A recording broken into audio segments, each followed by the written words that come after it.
What's up everybody, this is the all-new 2024 Toyota Grand Highlander, and in this video I'm going to give you an in-depth tour of the exterior, the interior, and go over all the specs we know so far. So as far as the exterior goes, I first have to say that it's just a really nice look. I was really surprised that it's completely unique sheet metal. There is basically nothing shared with the regular Highlander aside from the TNGA-K platform.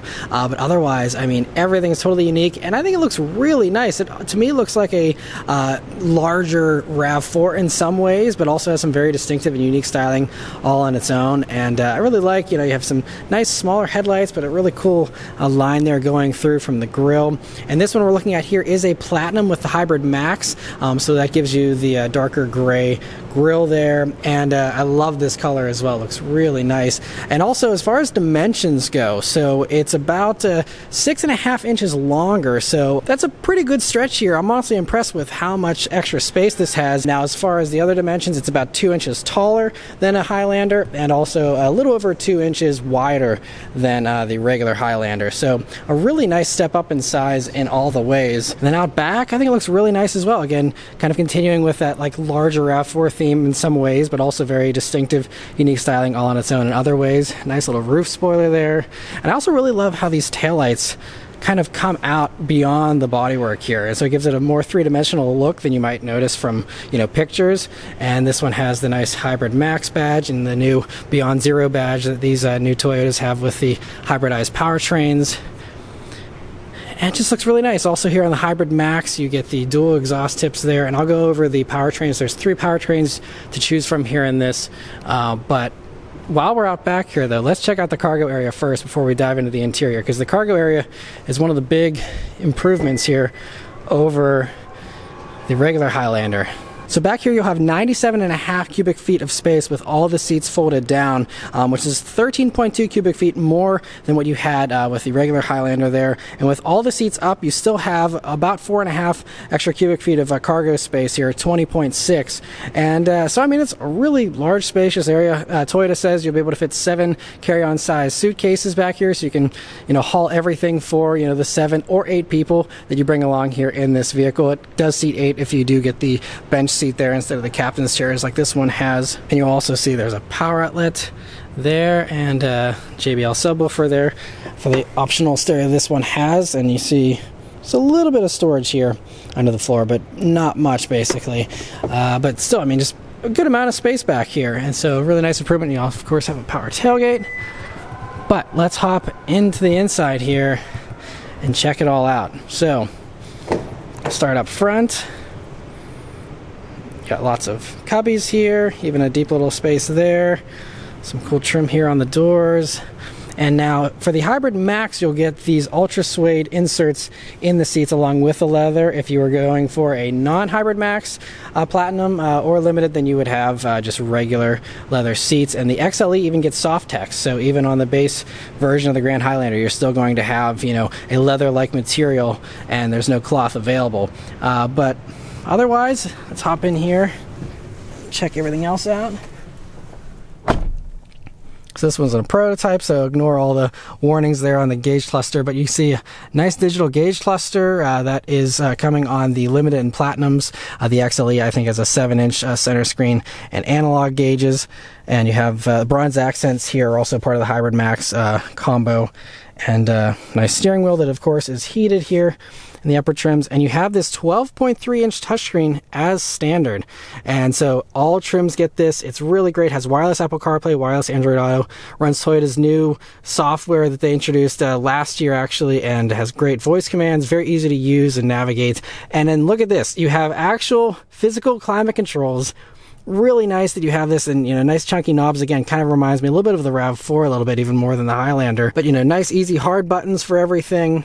Very easy and straightforward as far as controlling it all. Love that. You also have plenty of cubby areas here. So this one has a wireless phone charger here. You have 13 cup holders total in this vehicle, as well as 7 USB jacks total in this thing. So also here with the Hybrid Max, you'll have this little shift by wire. You will have a larger shifter in the regular Grand Highlanders, but good amount of space here, and you have all your controls here. And this also has this little sliding piece in the middle, and you also have your armrest on both sides there, so you can still access this even with your arm on the armrest. And it's a good amount of space. They say that you can fit a tablet in there. This is a really nice interior too. Obviously, this is the top platinum one, but I mean, you have padding here down by your knees, and feels pretty roomy and spacious. You have, of course, a little bit more headroom here thanks to the extra height. You also have things like the camera rearview mirror that's available here. I believe that's only on the Platinum. Same thing, there is a head-up display. That is also only on the Platinums here. And a couple other cool touches here. You'll see there's a little cubby here for the passenger's phone and even their own USB-C jack there, so they can keep their phone powered up in there as well. And so great they have that. They also have another little cubby down here. You can, put some stuff in.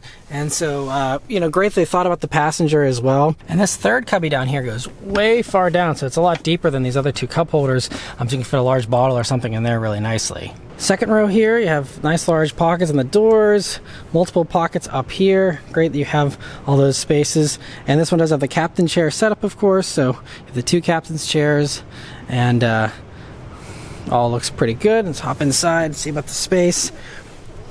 And I mean, I'm 5'9", I have tons of legroom here in this seating position currently, and you'll see they also have their own climbing controls. And here in the Platinums, you get ventilated seats. That's a really nice feature, something you can't get in the Highlander, and so great to have it here in the Grand Highlander, as well as the heated seats, of course, your power outlets on both sides, and another traditional plug down here as well. There's also this little center console here with cup holders, so that does kind of get in the way. I'm not sure if this is removable, but a little bit harder to walk through the middle here, but it's not super wide, so would be kind of tight to walk through there anyway. You also see this big panoramic moonroof, and it's really nice that it's an unbroken moonroof. A lot of others have a pillar that runs through the middle of it, and it's like a dual moonroof. This is like an actual, basically unobstructed, large moonroof, and it's really nicely done there. You also see there's air vents here in the roof as well. And now let's hop into the third row. Now to get into it, you still have a lever here. It's unfortunately not powered like you see in stuff from Kia, Hyundai, and Honda, but you lift that up and then it springs forward. And a good amount of space back here. So they say it is about 5.8 inches of extra legroom over a regular Highlander in the third row, and you also have 1.1 inches of extra headroom. So we'll try it out, but one thing you'll see is there's a real nice step here to get into the third row. Also have a grab handle here to help you get in. Makes it nice and easy. And we'll pull this back. So again, me being 5'9", I still have a good amount of legroom here. Probably like one or two fingers here. But, I'm impressed that, that accomplished its goal of, having adult-sized third row here, even with this seat all the way back. Again, this is as far as it goes. Now, I have this one up as far forward as that will go. And with that as far forward as it'll go, I mean, I have, probably, I don't know, at least 6 inches of legroom here. I mean, it's enormous. You can really spread out. Also, you have enough space down here for your feet, so you can put your feet under the seat here. So it gives you even more comfort. And just a really well done third row here, in my opinion. Just really nice and spacious. And by the way, even with this second row slid all the way forward, I still had, about an inch or two of legroom there still. So you could still even have this all the way up and still have plenty of comfort here for that, second row occupant as well. And back here you'll also see they have, it's a little dark, I apologize, but you have multiple cup holders here, and you also have USB-C jacks built into that grab handle as well. And again, it's kind of dark, but just to demonstrate the headroom here, again, me being 5'9", still have, I don't know, probably 2 or 3 inches of headroom here. So, I fit in the back of the regular Highlander okay, but this really is definitely spacious and definitely adult size for sure. And so really well done as far as this third row. Now, as far as powertrains go, there's going to be 3 different powertrains to choose from here. So the base engine is the 2.4-liter turbo 4-cylinder, and while Toyota hasn't provided power numbers for this one just yet, it should do at least the same 265 horsepower and 309 pound-feet of torque that it does in the regular Highlander.